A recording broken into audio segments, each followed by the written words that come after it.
So good evening everyone, I am Vishal Salsekar and today we are going to discuss the News Today discussion for the 8th of August 2025. Right. So in today's discussion we are going to cover total 5 main news which includes the new military doctrine that were released by the CDS. Right. The next important news that we are going to discuss is about MS Swaminathan's Centenary International Conference that was held recently. Next is about the Standing Committee's report on the Pradhan Mantri Gram Sadak Yojana. So it has appraised and it has provided certain concerns with respect to this scheme we are going to discuss.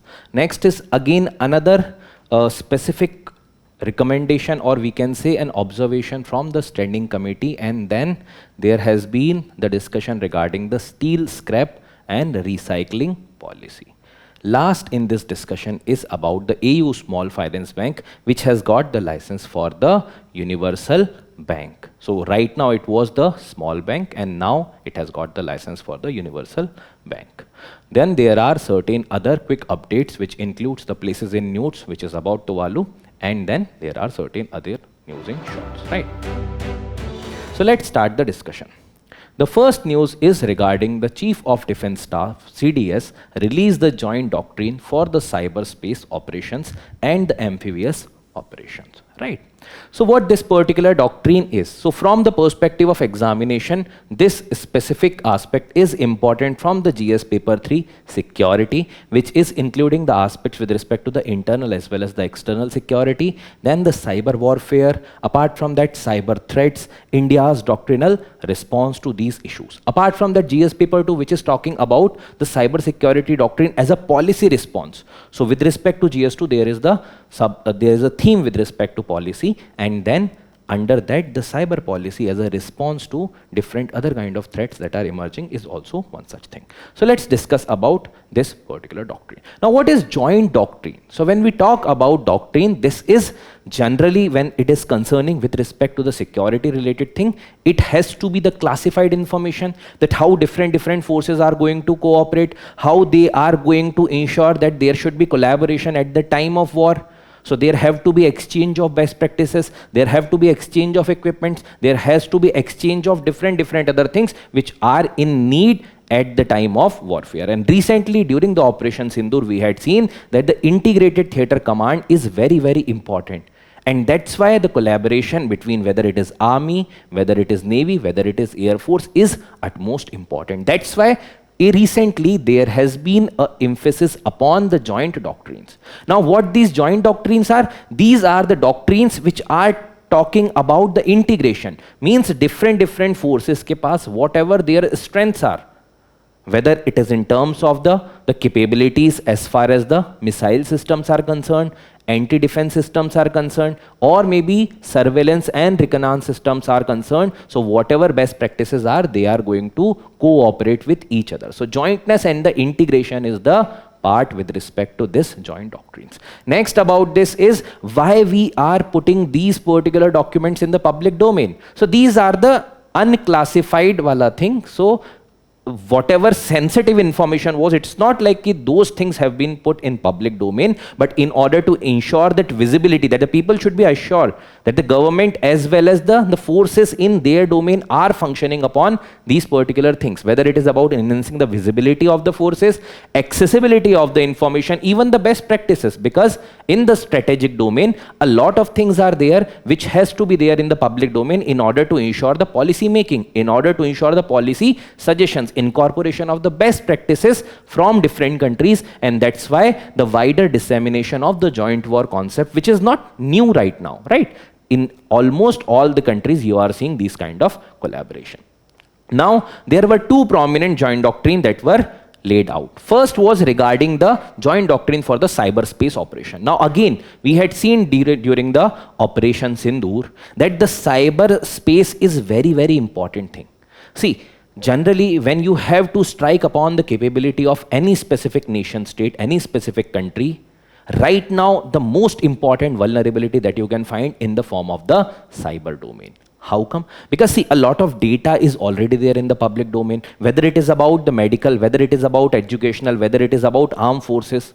How India was able to put up this response against the Pakistan when Pakistan launched multiple missiles. So there was a interconnected system which also incorporated the artificial intelligence, also incorporated a robust IT infrastructure with respect to the utilization of the capabilities of missile, and that's how the shield was created, so that no external missile could penetrate India. So in order to ensure that the cyberspace remains safe, because agar cyber strike hota hai, then these system can also may be made dysfunctional by the enemy country. That's why having a robust cyber policy is very, very important. So in that also there have been the unified approach, because see, army have their own capabilities and their own practices with respect to cyber domain. Navy have their own, Air Force have their own. Now the systems are somewhat similar only. So why not to go for the joint doctrine where they can collaborate, they can share their best practices, they can even further revamp the system which is there in news right now. Apart from that, integrating the offensive and defensive capabilities. See, right now warfare is not only about how much you are hitting on the other country, but even to prevent your vulnerability. Each and every country might be having certain vulnerability, but it's up to you how you are going to prevent that. So in order to ensure that, there have to be offensive. So if there have to be certain strike in the cyber domain, if you have to do in order to retaliate the other country's cyber strike, you can do through the offensive measures, and the defensive whenever there are strikes that are going on from the state as well as from the non-state actors, that also you should be able to prevent. So that's why there have to be both offensive and the defensive cyber capabilities. Next is about that these are talking from the perspective of the cyber operations. It is talking about the threat informed planning. Matlab, if you know that from where the threat might be emerging, it can emerge from, let's say, from the non-state actor, from any specific location, from any specific region, right? So, and what kind of threat might be emerging, so you can be aware regarding this particular thing, and then you can plan accordingly. Next is about resilience building. So you can make your system so much resilient so that it will not get dysfunctional. There should be multiple layer of security that have to be added. So that's why the resilience building can be done. Next is about the real-time intelligence sharing, because when the forces are operating in different domains generally, and when the threats might be coming in at a time in multiple domains. So that's why the real-time integration of the information sharing is very important, because Government of India has also focused upon whether it is NetGrid, whether it is multi-agency system. So all these things are cooperating through the intelligence sharing wala measure. So that sharing of intelligence is also very, very important. Next is about the development of the joint cyber capabilities, because all the systems might be vulnerable. That's why the joint capabilities can be ensuring the robust system. Next is another joint doctrine which is for the amphibious operation. So whether it is from land, from water, from air, or a mix of these things. So that's how you can ensure that there can be interoperability between different forces, whether it is Navy and Army, whether it is Army and Air Force, whether it is Air Force and Navy, or whether it is the integrated form of all the three forces, they can cooperate together. That's why they are ensuring the interoperability. They are also going for the joint training, joint collaboration, right? And apart from that, there have been already a doctrine regarding this in 2008. So this is the revised version of that previous doctrine, which is ensuring that right now what are the present threats, or accordingly to that particular threat perception, we can work upon those things. Like right now, artificial intelligence, machine learning, big data analytics, crypto, and all these things became a major threat. So those things are also part of this. Apart from that, it ensures the deterrence to the threat and also supports the HADR activities, which is humanitarian assistance and the disaster relief activities. So whether it is about the defense related prevention, or maybe supporting other countries during the peace time when they are going for support, let's say against maybe the threats, maybe against any specific country wala scenario, or maybe any specific, let's say maybe the disasters, right? So all these scenarios you are going to support. So this is the joint doctrine for the amphibious operations. Now apart from that, there are certain other doctrines which are in the development. So it is the military space operations, space force operations, airborne, heliborne operations, integrated logistics, multi-domain operations. So these are different type of doctrines in different manner that the government is also about to lay, or by the meaning of government means the defense forces, right? So in that particular case, these are also about to be there. So these are talking about like how the interoperability, how the cooperation has to be ensured in order to ensure a better integrated approach and the response. Now, what is the jointness and integration is for? So jointness and integration, as I have already suggested, that the threats might be coming from different domain, and right now for similar threats, if we are incorporating different kind of equipments, and then there may be duplicacy also. So this is avoiding duplicacy. Apart from that, it is ensuring the integrated theater commands and integrated battle groups. So what it is ensuring? See, integrated theater command is nothing but integration of all the three type of capabilities: the airborne, the waterborne, and the on the land basis, right? So it will be ensuring the collaboration of all. So it will be a entire theater related capabilities where the cooperation between different forces will be there. But when it is at the limited level, at a very small level, at a level of brigade, then it is integrated battle group, right? So ensuring the operational readiness. So suppose karo if there has been any specific attack on your country, so in that case what you should be doing, you should be readily available. That battalions should be very quickly available to be deployed, and there should be proper collaboration. So the operational readiness is very important. Next is about the Department of Military Affairs with the CDS as the secretary was created. So all these things are being created in order to ensure the jointness and for the integration. So CDS का office भी जो बनाया गया था, that is also to ensure the cooperation between different forces. It was created in 2020, right? Then the 3 joint logistics nodes, right? So in 2021 in Mumbai, Guwahati and Port Blair. So it is joint logistics node means they are cooperating through the logistics. They means the Army, Navy and the Air Forces. Apart from that, the inter-service organization, command, control and discipline rule, so that they will also have this habit of interoperability and cooperation, right?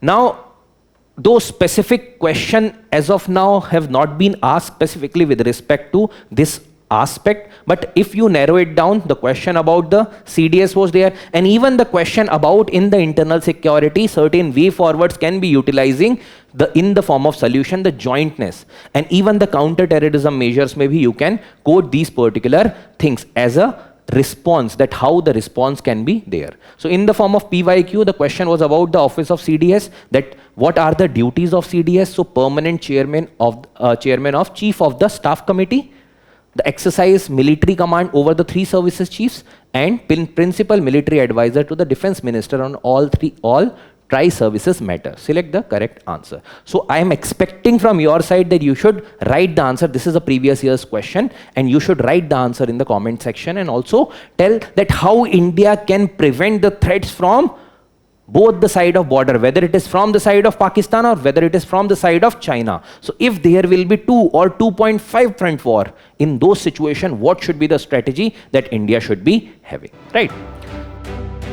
Next news that we have to discuss, next article, is regarding Prime Minister inaugurates the MS Swaminathan Centenary International Conference on his 100th birth anniversary. Right? So MS Swaminathan, we all know about this particular personality, right? Significantly contributed to the food security as far as India is concerned, right? So in the context of agriculture, his contribution is immense. So that's why when you see the questions that are being asked from the agriculture perspective in GS3, or maybe the policy perspective in the GS2 also, there can be certain suggestions that has been provided by him as a part of his works, or his contribution can be quoted very easily. So directly from the syllabus perspective, GS3 agriculture, where the major crops, cropping patterns, in the various parts of the country are important thing, and that can be asked from you, right?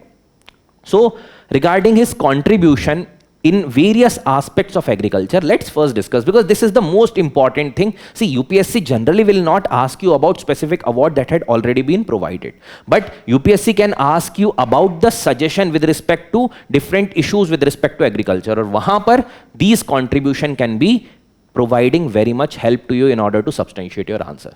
So with respect to the contribution by Dr. MS Swaminathan, the first important contribution, and during his earliest time period when he started functioning for the food security related thing, development of the high yield varieties. What are the high yield varieties? That means the yield or the productivity can be increased, so that the issues in order to have limited area but providing the food security to the large section of society, that can be fulfilled. So in 1950, what he had done, he started with certain kind of fusion kind of agriculture. So what was done? So frost resistant potato hybrids that were created from different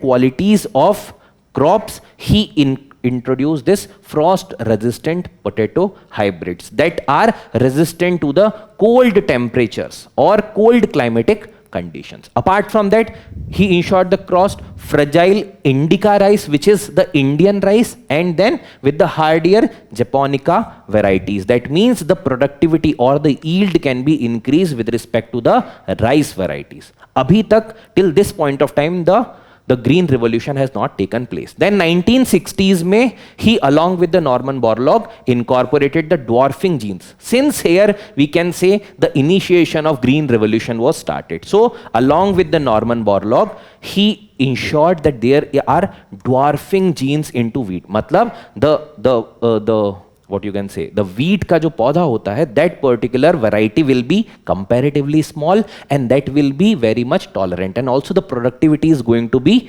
increased so that it will be going to serve the food security to the masses. After that, the green revolution had taken place. There was IDAP, which is the district related program, and then integrated agricultural area program in the 1960s through these particular program, first at the limited scale and then eventually across the country. These particular things were initiated and then green revolution was started, right? So what was the objective and how he ensured those things? So objective was to ensure the food security in the country, because on one side the country was facing wars, on the other side the country was facing the food security related issue, and at that point of time he contributed significantly through advanced breeding of the crops as well as the modern techniques in order to ensure high yields. Later on, he also introduced the concepts like the crop cafeterias, means you are going to ensure multiple variety of crops at the same place so that there will be nutrient availability also, and apart from that the balanced diets can be ensured.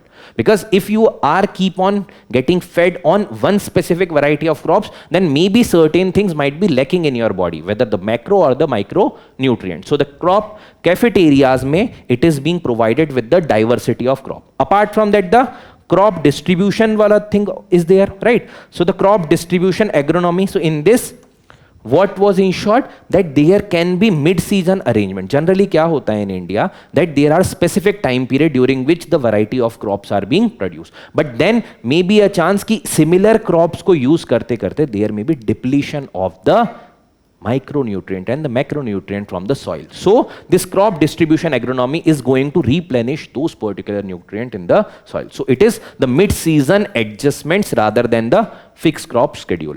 Last regarding this is he also chaired the National Commission on Farmers. So this was formed in 2004 in order to ensure that how the production can be further increased, how the market linkages can be increased, how the sustainability can be increased, right? So all these things, and apart from that, he laid out the Swaminathan report, which was also concerning with respect to this. Ki how we can ensure that the farmer should be earning comparatively well. Because in India, one such issue with respect to agriculture is that we produce a lot, but the productivity or the yield is comparatively still lacking, right? So how that can be ensured? And apart from that, certain regions are very good with respect to productivity, certain regions are lacking. So that gap can be bridged. How that will be going to bridge? So those particular things and suggestions are being provided by him. And even his report was talking about the MSP, ki how the fair prices can be ensured to the farmers. Next, he has also provided the concept of evergreen revolution. Because see, the green revolution में जिस तरीके से चीजें हुई, because certain areas were prominently focused. Then apart from that, the overproduction led to the depletion of the resources.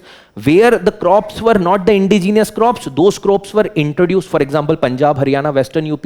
So that led to the depletion of the nutrients, right? Apart from that, overexploitation of the water. So because of all these things, certain regions got more developed, certain regions were lacking in development. For example, the eastern India wala part. So there the resources were there, but the impact of the green revolution was not that much. So in order to ensure that the green revolution should be sustainable, there was discussion regarding the evergreen revolution. What is evergreen? Means you can sustainably utilize these things. So productivity to increase hogi hi, but apart from that it will be in perpetuity. Means it is not going to put the agriculture any kind of ecological harms. Means agriculture to hoga, but you are not compromising upon whether the soil is getting depleted, soil is getting overexploited. Those particular things can be prevented. So what are the key components? So promotion of the organic agriculture means it is based upon certain kind of manures and prevention of utilization of the chemical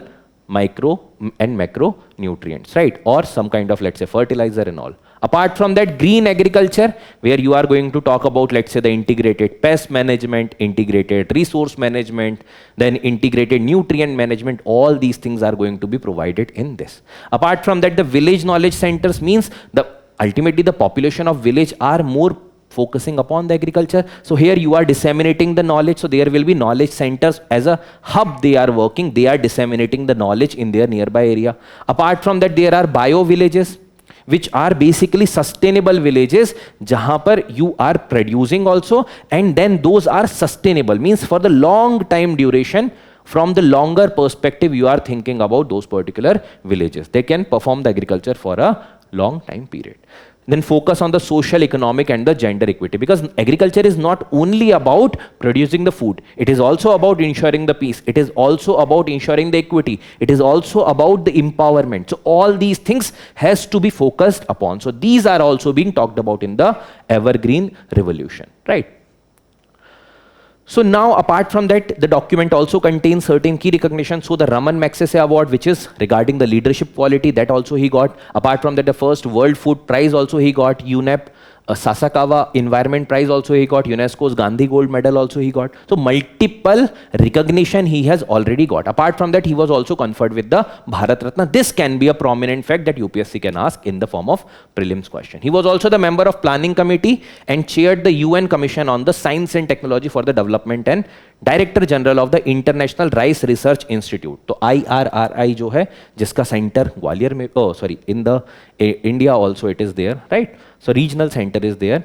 So there have been this particular institute, International Rice Research Institute Philippines. He also served as the Director General of that particular office.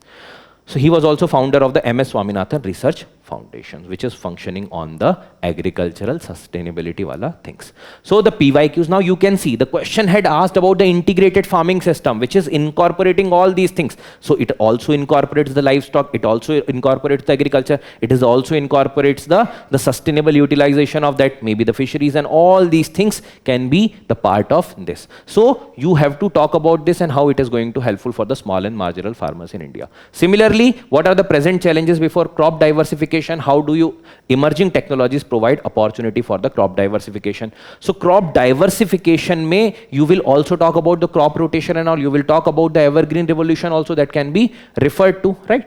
And then what are the major factors responsible for making rice wheat system as a success? So the green revolution you will talk about and some region specific things. And in spite of this success, how has this system become bane in India? So I am expecting that this particular answer, because see, other things to chalo theek hai, further you will read, but this thing we all know, that what were the difficulties with respect to the green revolution and what were the challenges and how the success was there, but despite the success, it was half-failed things. So there have to be the evergreen revolution. So you will talk about that thing in the way forward of this question. So do try to write these particular questions.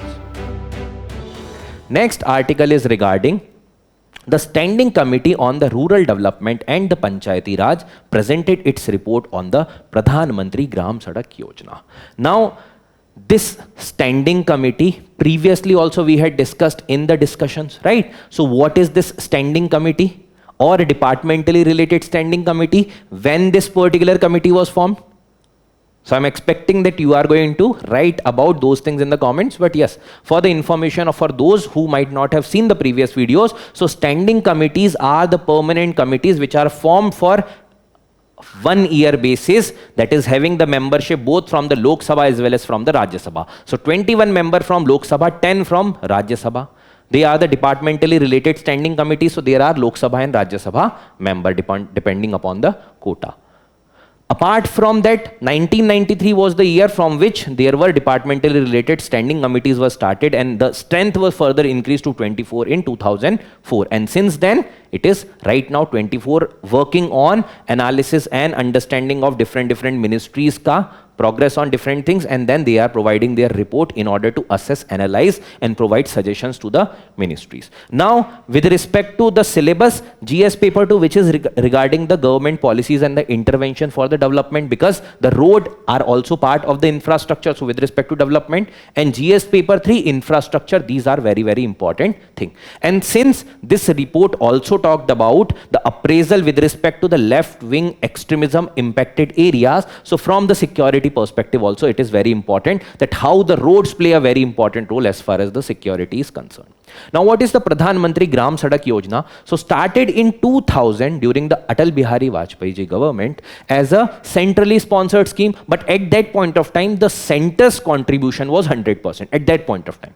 Okay? So the all expenditure was being done by the central government, and later on in the subsequent phases there was a dilution, like initially 75-25, and then right now it is 60-40. 60 is being provided by center, 40 by states. Now in that also there are certain states, for example the hilly areas, the northeastern region, wahan par it is 90-10, 90 by center, 10 by states, because the capability of states in order to generate that amount of funding is comparatively lesser. And for the left-wing extremism wala region, also depending upon the concessions that are being provided. Now, what is the objective? The objective is obviously to ensure the all-weather road connectivity to the rural areas. Now, when this particular scheme was laid out, the conditionalities that were put, that the rural habitations, jahan par normal area mein or the plain area mein, it is the 500 is the minimum population criteria. If the region has 500 inhabitants in the rural area, then the road connectivity will be provided. This is the criteria. For the hilly terrain and the difficult regions, it is 250. For the left-wing extremism wala region, it is roughly 100k around also. So these habitations should be connected by the all-weather road. All-weather road means the pakka road should be there. Then which is the ministry? Ministry of Rural Development is the nodal ministry. Now, right now, it is the fourth phase which is going on. That means there must be 3 phases previously. So phase 1, phase 2, phase 3. Now this is the phase 4 which is going on from 24-25 to 28-29. Funding we have already discussed, 60-40 ka funding hai. Now see, since the roads are a very important infrastructural aspect, and the UPSC can also ask you question vis-a-vis infrastructure, road related things. So since India is the second largest road network across the world, and the road network is 6.7 million kilometers, this can help you with respect to data. So if there is a question regarding, let's say, the roads, so in that kind of question, you can put this data in the introduction itself, that this highlights that the significance of road is there with respect to India. So the question may be like, the progress to the country starts from road. Substantiate this statement from the perspective of India. So in that case, you can talk about this, that this is the roads. Agar aap baat karo 2023 ke around, so this road infrastructure was somewhere around, like it was 6 million, but then it eventually increased. So it is keeping on increasing on every year's basis. It was previously 23 mein shayad 6.3 million kilometer ke around tha, but it has now increased to 6.7. So there is a tremendous increase as far as the road network is concerned. So the UPSC can ask that the progress and the road connectivity is linked together. You can be asked these kind of questions. Now, when it comes to the rural road, the majority of the roads are rural roads. So 72% of the entire country's road approximately are the rural road. That means this shows the gravity, that the importance of the Pradhan Mantri Gram Sadak Yojana is very, very important. Now, what this particular report is highlighting as far as the challenges are concerned, and what are the recommendation with respect to this. So let's see one by one. So the first challenge they are suggesting is the low bidding. That means when the bidding or a contract for the road is being provided, so there will be a bidding, right? So there are multiple bidders who are coming. Now suppose karo, you know, as a assessor of the project and as a person who are going to distribute the contract, you know कि भाई there might be 10,000 rupees. I am giving a hypothetical figure कि 10,000 crore maybe will be needed in order to lay down this much infrastructure. अब कुछ bidding कंपनियां वो बोलते हैं कि नहीं हम 5,000 में ही बना देंगे. If they are saying this, that means, and you know that below 7,000 it is very, very difficult. If they are saying 5,000 crore mein they are going to make, that means either the quality of construction will be poor, or else there might be certain things like they might not be even completing the project. They might be taking the money and will like fly off from the country. So in that particular case, this low bidding is one such issue, and specifically in that also it is compromising upon the quality of the project. And sometimes even the completion is not being ensured. So for that, what recommendations are there? कि भाई previously before even the contract, ask them to put some security. कि भाई देखो, you have to mortgage something if you are not able to fulfill your commitment और आपने quality नहीं दे पाए. So in that case, we are going to forfeit this thing, or we are going to take this thing, we are not going to return this particular money. So there is an aspect regarding the security deposit, one such thing. Next is regarding the quality of construction. So if the bids are going to be low, and it is mentioned that roughly 25 to 30% below the minimum level, the bids are being there. So in that case, chances are high, either the quality is going to be compromised. The quality, that's why, is getting compromised with this. So whether it is the poor quality material, whether it is, let's say, the inadequate resources that are being utilized, workers and all, ठीक है. Apart from that, the roads are not getting sustained. तो अब roads हो सकता है कि 1 साल बाद ही खराब हो गई. So in that case, there is no help from those particular roads, right? So what is being mentioned as a recommendation ki flexibility do to the state government in order to assess that what kind of road you want. If there has to be increase of thickness, then those particular thickness wala thing can be increased. If it should be based upon certain local geography, so that should be done. So there have to be incorporation with the state government with respect to the central government also. So दोनों government के बीच में collaboration होना चाहिए. Project delay, another thing is, because in the left-wing extremist impacted areas, specifically the project delays are being observed because of the security reason, because of the multiplicity of the reasons, right? Sometimes there are threats, sometimes the contractor themselves are feeling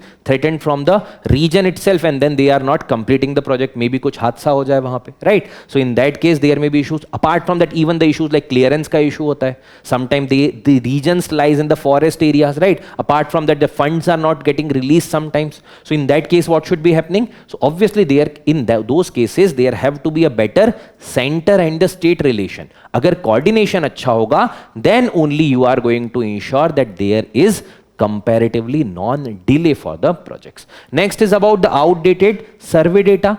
So in the case that sometimes we are utilizing a very old data, for example 2001 or 2011 census. Now you see, right now we are in 2025. Roughly 15 years before this, there had been a census. Now you do not know exactly that region needs road, or whether that particular region have already got the road. So basically, if the data is not properly available, so in that case, how you are going to target the benefits to the beneficiaries, right? So in that case, what should be done? So the survey should be properly conducted, or else government have the data, interim data are available with respect to the updated population projections. So based upon that, you should be functioning.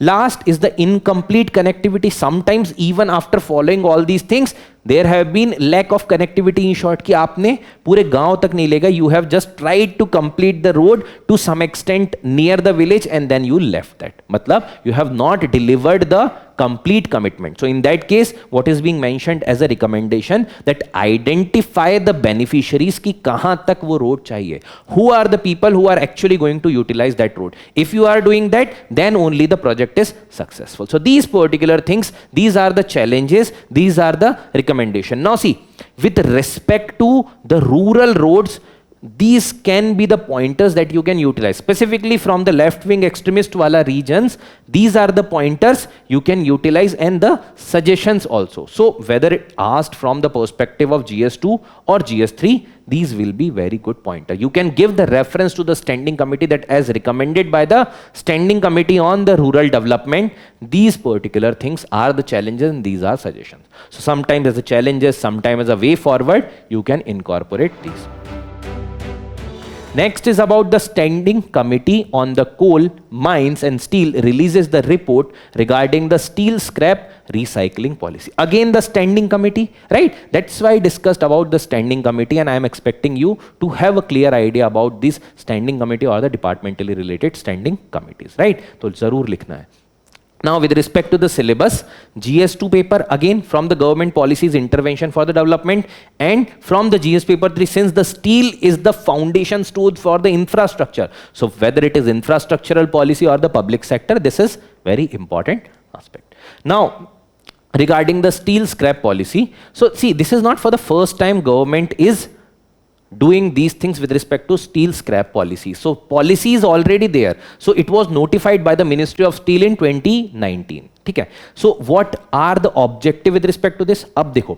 किसी भी चीज में, for any specific thing, if there is a scrap policy, that means if the lack of collection of these things. For example, there are certain chairs. Right. After 10 years, the chair's quality might be deteriorated. Now, after that, they might not be that much able to keep a student seated on these particular chairs. So, in that case, you will need to replace. But then, in the case, if you are giving it to, let's say, kabadi wala, and the kabadi wala is not connected to the larger industry. So, in that case, there is no proper adequate supply chain that is connected. So, this particular steel scrap recycling policies is talking about the circular economy. Matlab, there has to be the usage. After that, you have to reduce the new steel production, you have to recycle more, you have to reuse, you have to recover. Matlab, there should be adequate supply chain. You have to redesign. Matlab, if there can be minor changes and then it can be further utilized and remanufactured. So, there have to be ensuring the circular economy. Matlab, wo ek cycle pura chalta rahe. That's is the one objective of this. Apart from that, the formal and scientific collection. So right now, as you might also be seeing that there are kabadi walas who are collecting these particular kind of scrap from you.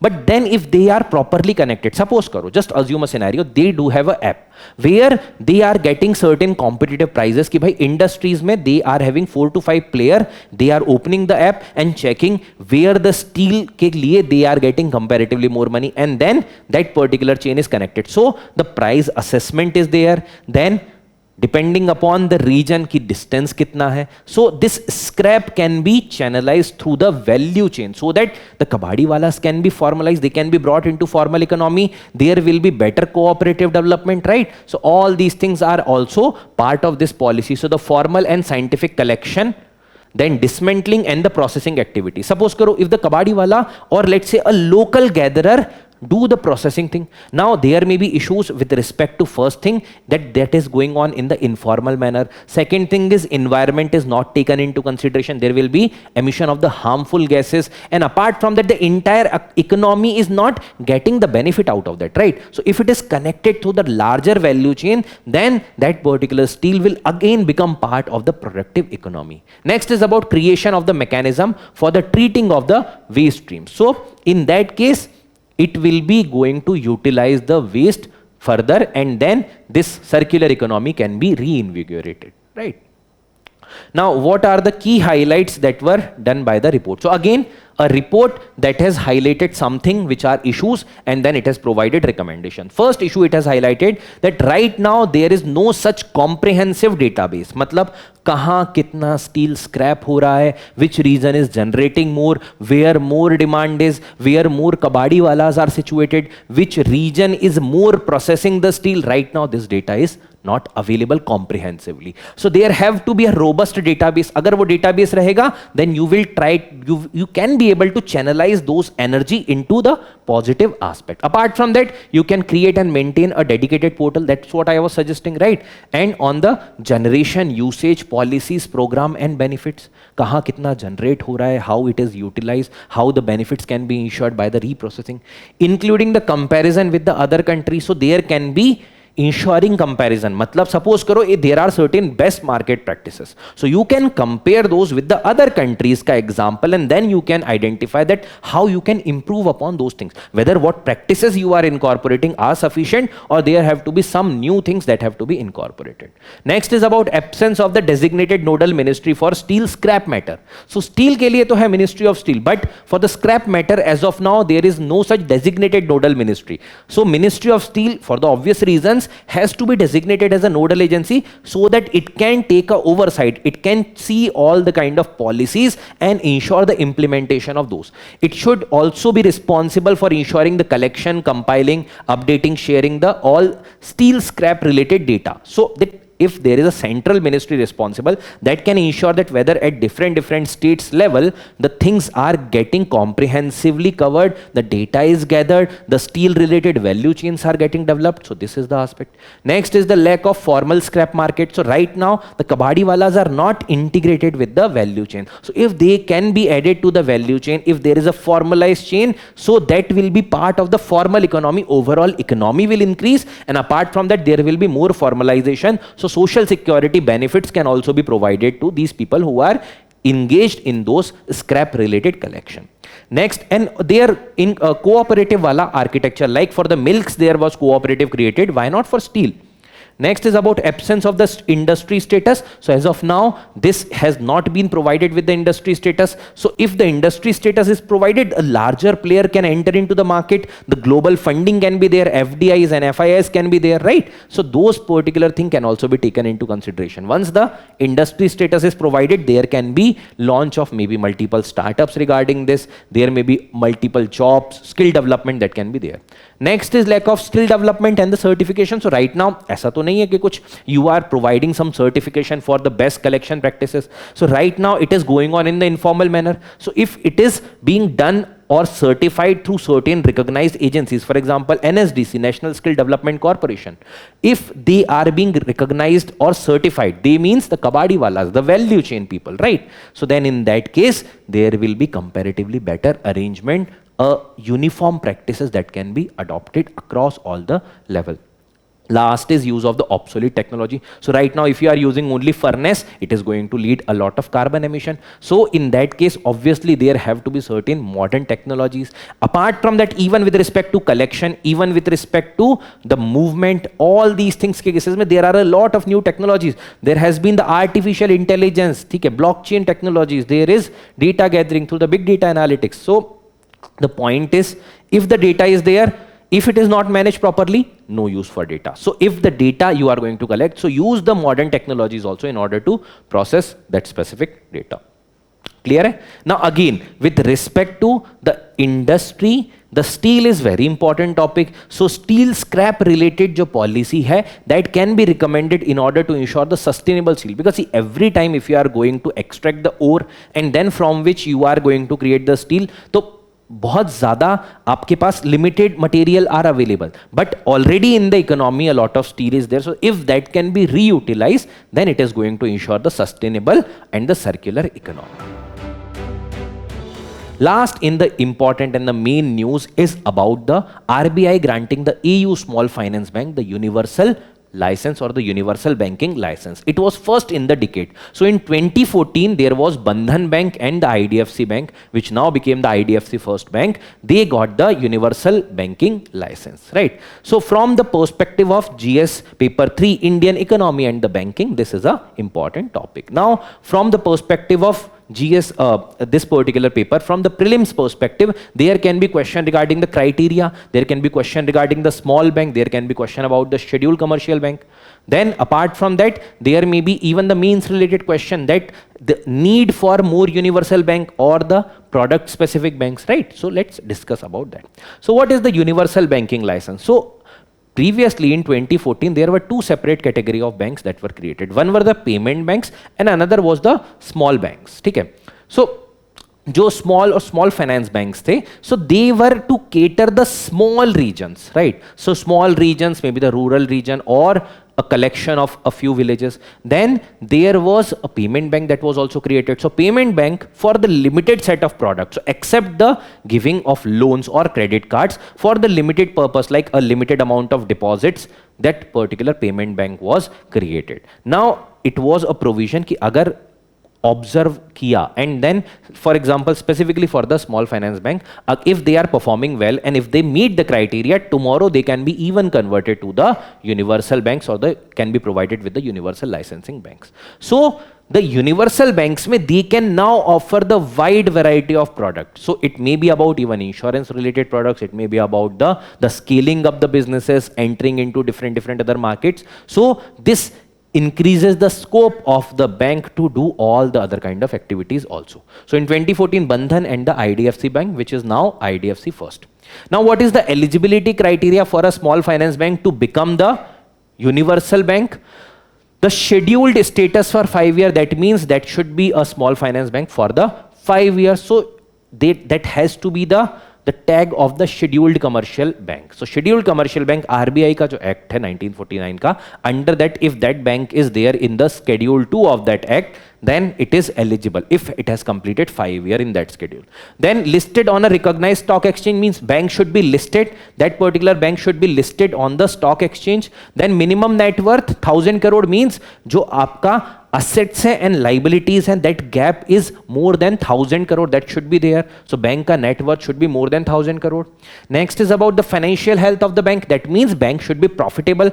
In what manner? The net profit for the last 2 years should be profit. तो net profit होना चाहिए in last 2 years, and then gross NPA should be less than equal to 3% and net NPA should be less than equal to 1% in the last 2 financial year. मतलब gross NPA should be less than 3% of the assets and the net NPA should be less than 1%.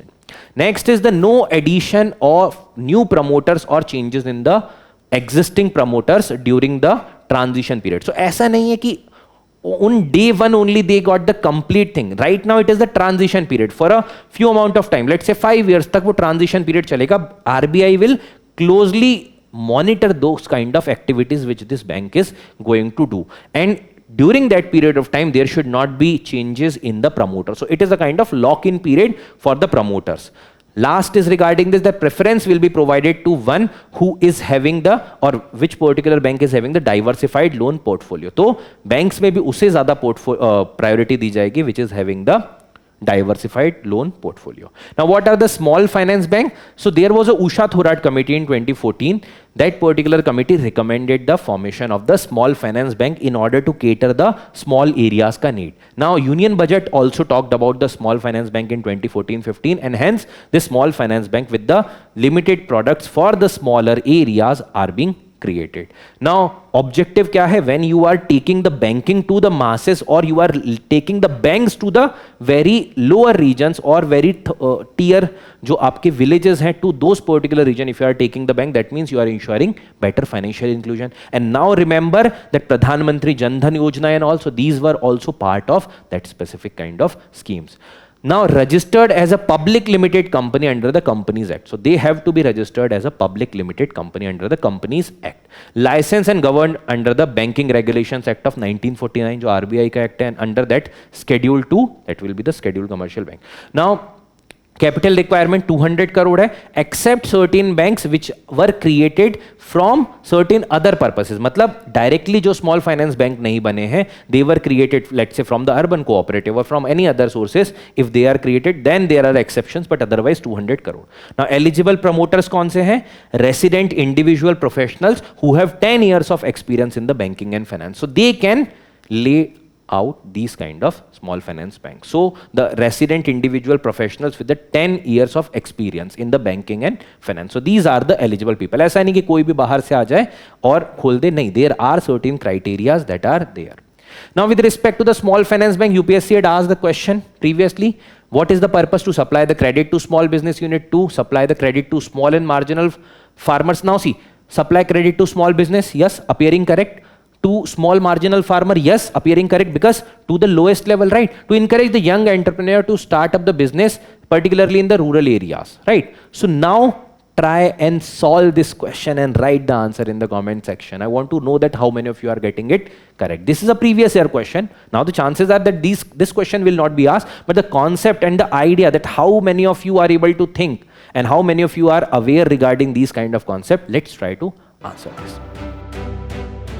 Next, regarding the places in news, the place is Tuvalu, which is a very small country in the southern Pacific. So you can see that this is the Australia, and in the eastern part of Australia, or the northeastern part, you can see this is a small country of 9 small island, which is Tuvalu, right? The capital city is the Funafuti.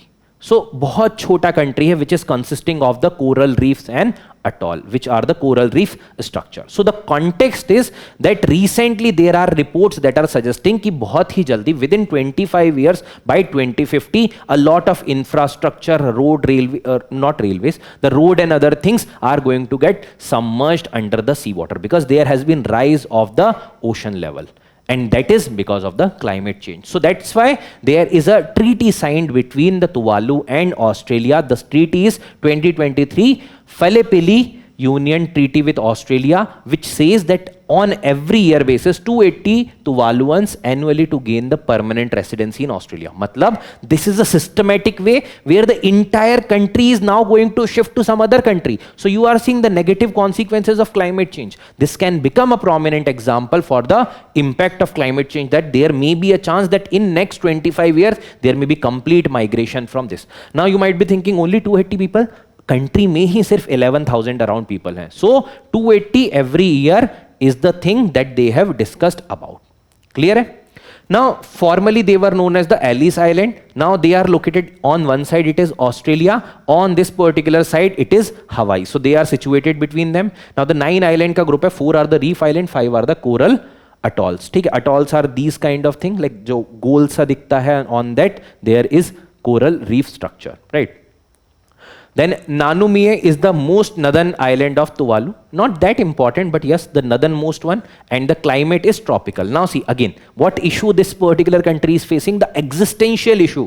They are facing the existential threat, because what will happen to all their property and everything they are having on that land if that will be submerged in the sea? So this is a very serious issue, which is climate change. Clear hai?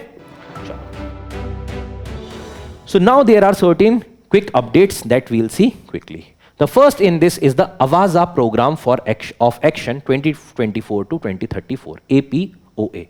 So the third United Nations conference on the landlocked developing countries, LLDC 3, opened in Avaza, Turkmenistan. So Avaza is a place which is in Turkmenistan. Now Turkmenistan and many such Central Asian countries are the complete landlocked countries. Now see, when you are thinking from the perspective of a landlocked country, see, they do not have any ocean connectivity directly. So in that case, how the trade is going to be there? So trade will be going through the land border. Now when you have surrounded by some other countries, so you have to take the transit permission, that is adding up the cost. You cannot freely do the trade, so there is only connectivity that is available freely, and that too depending upon the country's permission is the air connectivity, which is not feasible on the large volume basis. So if there is no sea connectivity, the countries are facing their own set of difficulty, whether it is with respect to food security, whether it is with respect to growth, whether it is with respect to movement. So that's why there have been the conference on the landlocked developing countries that has been established, and this is the third conference.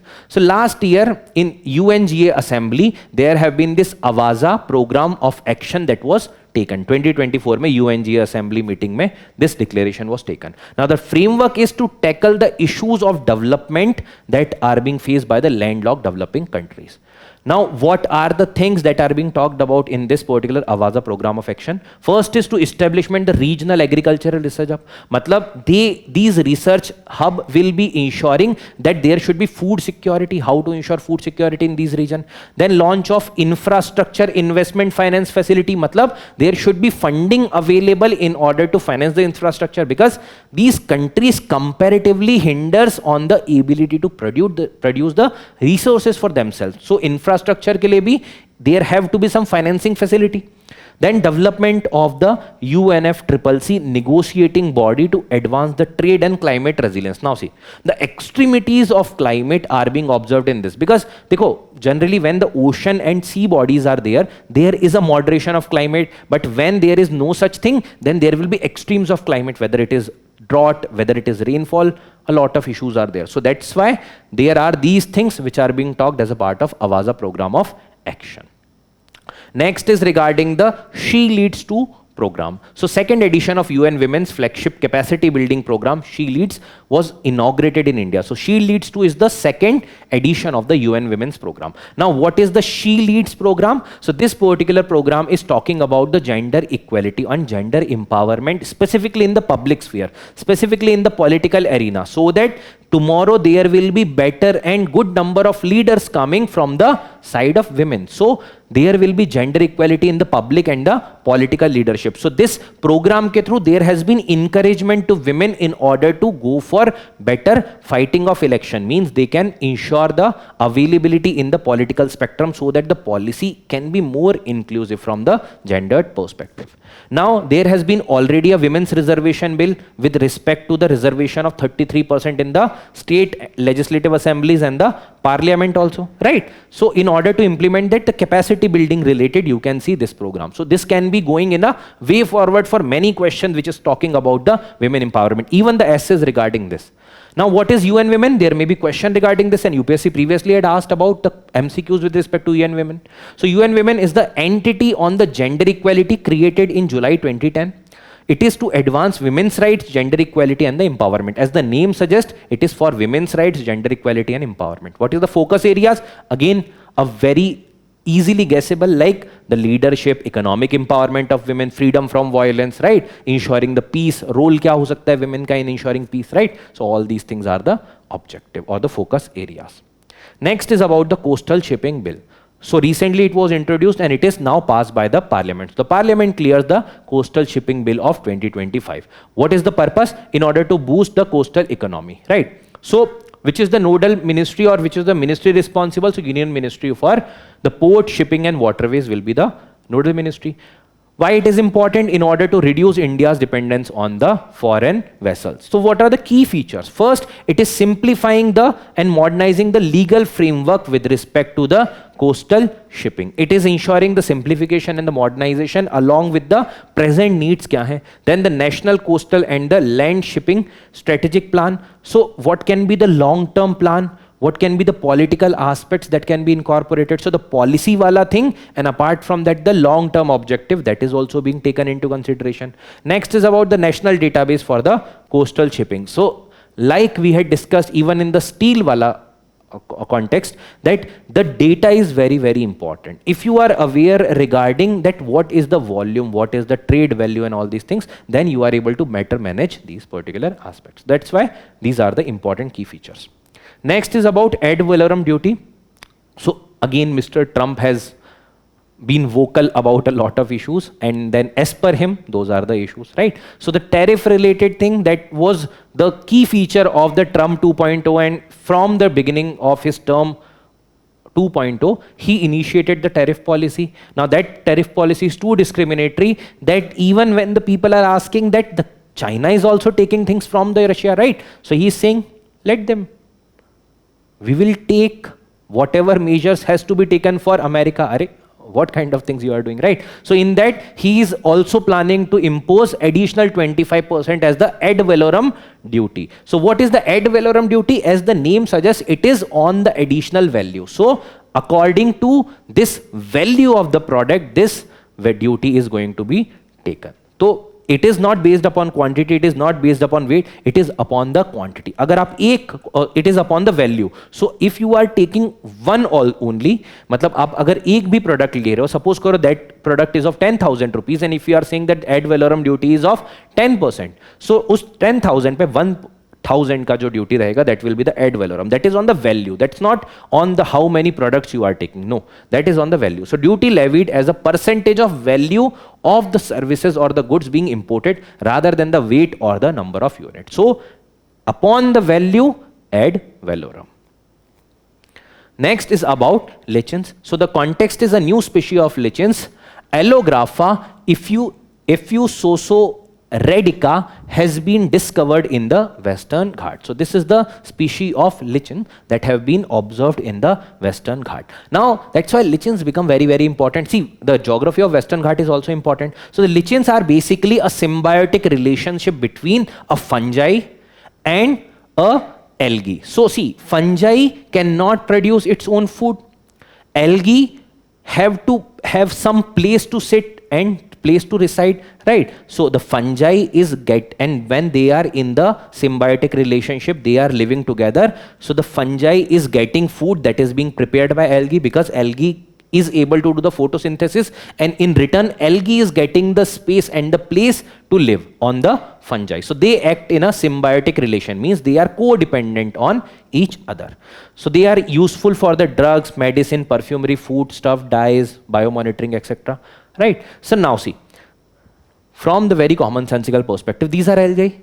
Algae, when residing on, let's say, on this particular surface, now there will be some pores that will be created, right? This is how the human evolution started. So when the pores are being created, that means whatever material on which they are sitting, that particular material is gradually getting fractured, and that will contribute to the soil formation, right?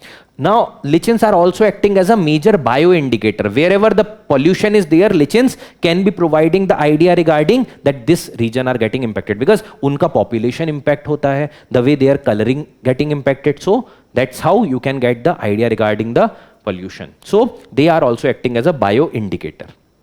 Next is about the starfish. So you can see the starfish. So the context is that a lot number of starfish in billions have died because of the bacterium, which is the Vibrio pectenicida, right? So Vibrio pectenicida, not important name, but yes, this is because of bacterium, because previously the scientists were thinking that it is because of virus. Now it is observed that it is because of the bacterium that the number has been declined.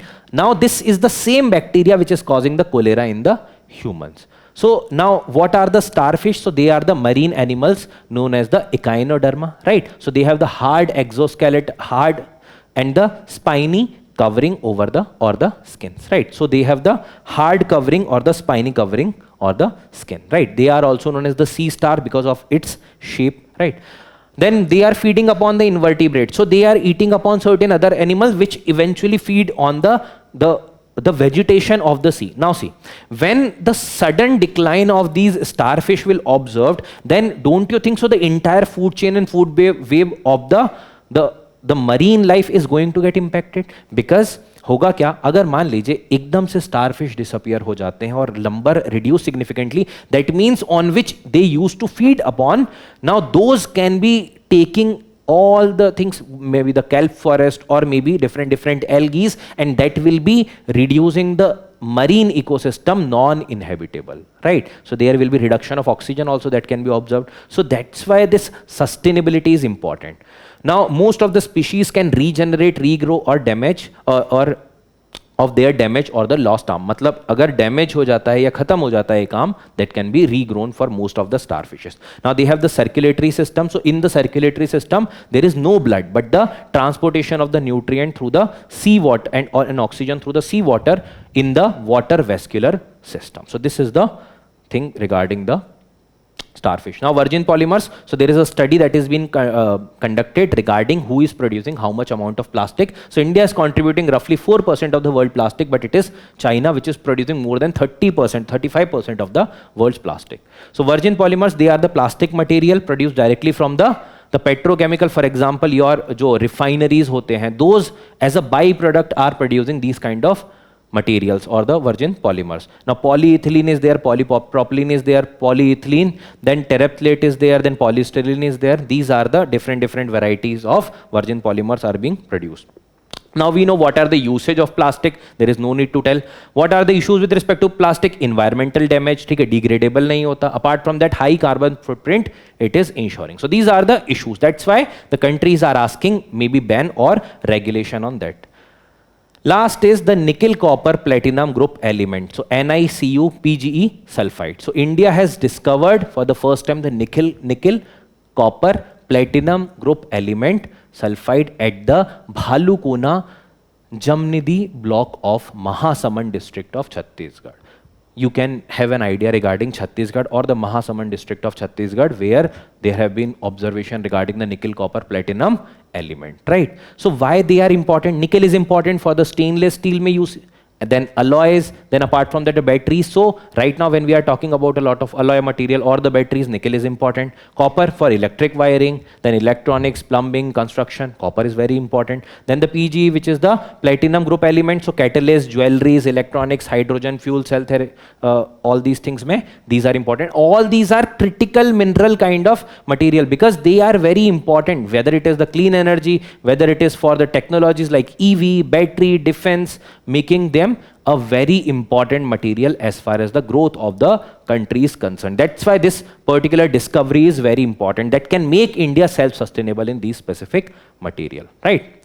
So with this, we have completed the discussion of the today's news today. Now I hope that this discussion might be helpful for you, and I do want from your side that you tell that how you are liking this particular videos, and if you have any specific kind of suggestion, that also you can provide. But then apart from that, practice is very, very important. This is the one thing that I want to suggest to. Last we have also discussed regarding that the notes making, how it should be done, and apart from that, how utilization of these things, because the way I am providing question, you should also try to write answer and also submit it for the peer review, so that we will also get to know that how you are writing, right? And apart from that, there are some questions that are right now on the screen, so you should try to attempt them. Apart from that, there are certain other questions that are available on the digital current affairs portal, so now go and check those questions and try to attempt them. Okay, chalo, so we'll meet again. Thank you everyone, best of luck.